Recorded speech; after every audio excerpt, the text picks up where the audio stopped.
बिना मेहनत के तक तो ताज नहीं होते, बिना मेहनत के तक तो ताज नहीं होते। ढूंढ लेते हैं जुगनू अंधेरे में भी मंजिल, ढूंढ लेते हैं जुगनू अंधेरे में भी मंजिल, क्योंकि वे किसी बाहरी रोशनी के मोहताज नहीं होते, वे स्वयं प्रकाशित होते। धन्यवाद।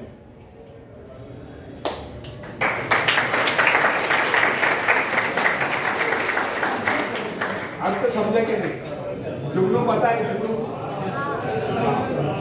स्वयं प्रकाशित होते हैं, उन्हें अंधेरे का डर नहीं रहता, अंधेरे में वे अपनी मंजिल पा लेते हैं क्योंकि वे स्वयं प्रकाशित होते हैं। तो फ्रेंड्स, एक व्यक्ति है जिसके शरीर में स्वच्छ रक्त संचार हो रहा है, जिसके चौड़े कंधे हैं, सुंदर मजबूत 2 हाथ है, जिसका वजन भी अच्छा है, जो सभी अंगों से युक्त तथा शरीर से चुस्त मस्त है। ऐसा व्यक्ति अगर दूसरों से सहायता मांगता है तो आप उसे क्या कहेंगे, उसके बारे में क्या सोचेंगे? अवश्य वह सर्वांग संपन्न होकर भी अपंग कहलाए। आप ऐसे अपंग मत बनिए, आप सामर्थ्यवान बनकर दिखाइए, आप ऐसे बनकर दिखाइए कि लोग आपसे सहायता पाने की चेष्टा करें। क्या आपको पता है कि आप जिन लोगों को जानते हैं उनमें बहुत से ऐसे हैं जिन्हें किसी दूसरों से सहायता की प्रतीक्षा है। सही बात तो यह है कि उनमें से बहुत से लोगों को इस बात का भी पता नहीं कि उन्हें जो सहायता चाहिए वह कहां से मिलने वाली है। फिर भी वे इंतजार करते और सोचते रहते कि बस अब उनका काम बनने वाला है, उन्नति के द्वार खोलने वाले हैं, कोई उनकी मदद के लिए आएगा, उनके सारे कष्ट दूर हो जाएंगे। क्या ऐसा संभव? वास्तव में कोई किसी की सहायता करता है? ऐसे सोचने वालों ने अपने गिरेबान में झांक कर देखना चाहिए, क्या उन्होंने किसी दूसरों की कितनी सहायता की, उन्होंने आज तक किसकी कितनी मदद की है? क्या कोई ऐसा व्यक्ति है जो कहे कि उन्होंने उसे सहायता की थी इसलिए वो आज उन्नति की चोटी पर है? फ्रेंड्स, यदि आपने या उन्होंने किसी दूसरों की सहायता न की तो फिर किसी दूसरों से सहायता की प्रतीक्षा क्यों? ऐसे लोग केवल अपने भूल के कारण आगे बढ़ने से रह जाते हैं। हर इंसान को चाहिए कि वह केवल अपने सहारे आगे बढ़े, लौटने के रास्ते से मुंह फेरकर बिना किसी के सहारे आगे बढ़ता चाहिए। आत्मनिर्भरता से तो मनुष्य की शक्तियां विराट रूप धारण करके प्रकट होती है। आत्मविश्वास ही सफलता की नींव है। इसी आत्मविश्वास के सहारे हम दूसरों की सहायता करने में सफल हो सकते हैं। फ्रेंड्स, एक बहुत बड़े प्रबंधक एडमिनिस्ट्रेटर का कहना है, मैं अपने बेटे को ऐसी कंपनी में नियुक्त करना चाहता हूं जहां उसे कठिनाइयों का सामना करना पड़े, क्योंकि इससे उसकी सहन शक्ति और कुशलता विकसित होती है।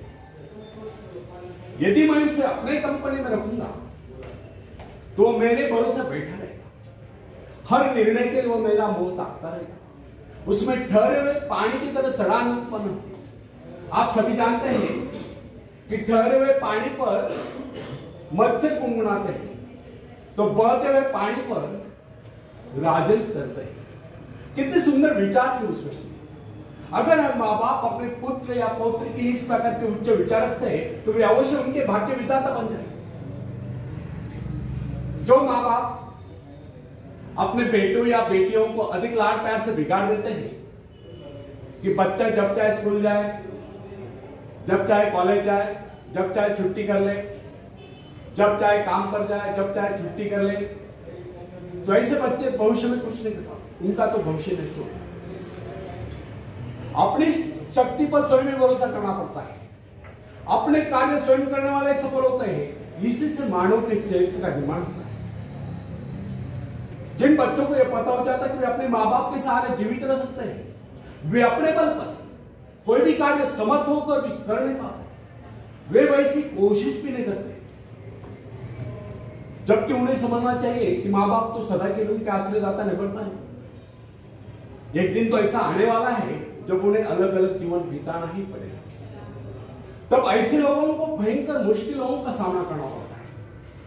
इसलिए फ्रेंड्स, यदि आरंभ से अपने कार्य स्वयं करने की आदत डाली जाए तो यह आदत आपके भविष्य के लिए बहुत ही लाभकारी सिद्ध होगी।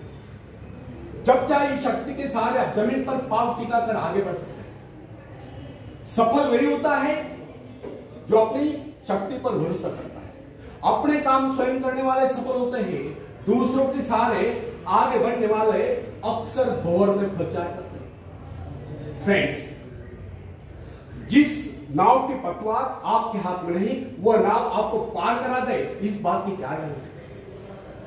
आपका जीवन तो उसके हाथ में जिसके हाथ में नाव की पतवार हो, वह चाहे तो आपको डुबो दे, चाहे तो पार करा दे। फ्रेंड्स, जब नदी में बाढ़ आती है, तब जो साहसी है, जिसे अपने शक्तियों पर पूरा विश्वास है, वह तो तय कर उस पार चला जाए। लेकिन जो डरपोक और कायर है, वह तो बीच मझधार में डूबकर अपनी जान दे देते। सहायता पाना और सहायता की प्रतीक्षा करना, दोनों ही बातें प्रकृति की राह में बाधा है।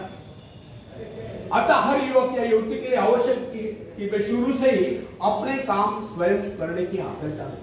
अपने माँ बाप आदि लोगों की शक्ति से विश्वास हटाकर केवल अपने शक्ति के बल पर आगे बढ़ने की कोशिश करें। जिस क्षण आप बाहरी सहायता लेना बंद कर देंगे, उसी क्षण आपके भीतर आत्मनिर्भरता का अंकुर फूटते हुए महसूस होने लगेगा। स्वयं कार्य करते समय यदि आप असफल हो जाते हैं, तो बिना उस असफलता को घबराए तुरंत उस कमी की खोज कीजिए जिसके कारण आपको असफलता मिली, और जैसे आप उस कमी को खोज निकाले, तुरंत उसे दूर करने के प्रयास में जुट जाइए। आपका वास्तविक आदर तभी होगा जब आप एक सफल व्यक्ति के रूप में दुनिया के सामने आओ। मगर यदि आप यह सोचते हो कि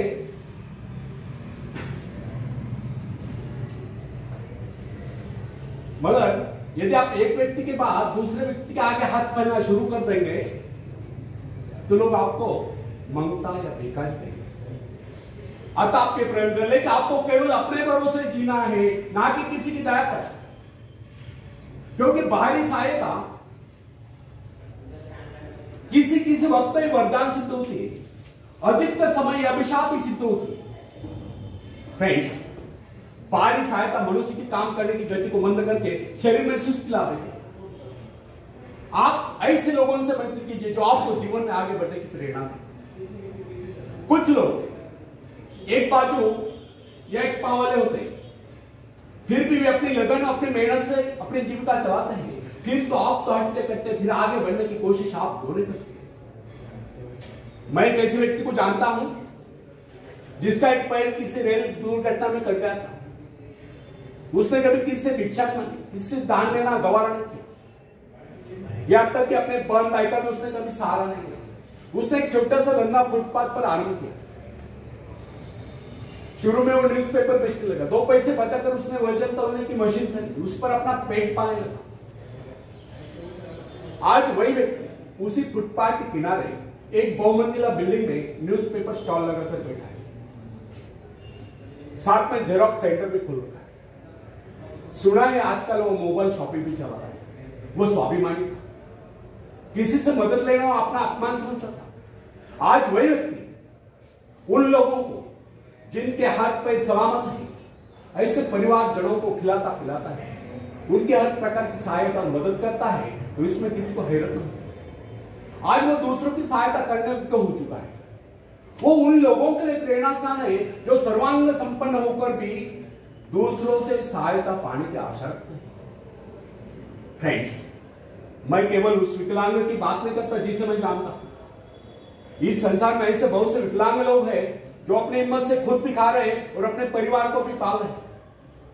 ऐसे स्वाभिमानी, मेहनती, आत्मविश्वासी और साहसी लोगों को अपनी जीविका चलाते देखकर हमें स्वयं के विषय में सोचना चाहिए कि क्या हम पूर्णतः स्वस्थ हैं, साथ ही सभी अंगों से युक्त तथा शरीर से चुस्त मस्त होकर भी क्या हम अपने आप को समर्थ समझने का अधिकार रखते हैं? यदि हाँ, तो फिर किसी दूसरों से सहायता की प्रतीक्षा करो। कोई भी स्वस्थ तथा सर्वांग संपन्न व्यक्ति तब तक अपने आप को समर्थ समझने का अधिकार नहीं रख सकता जब तक वह समझता कोई किसी का अधीन है।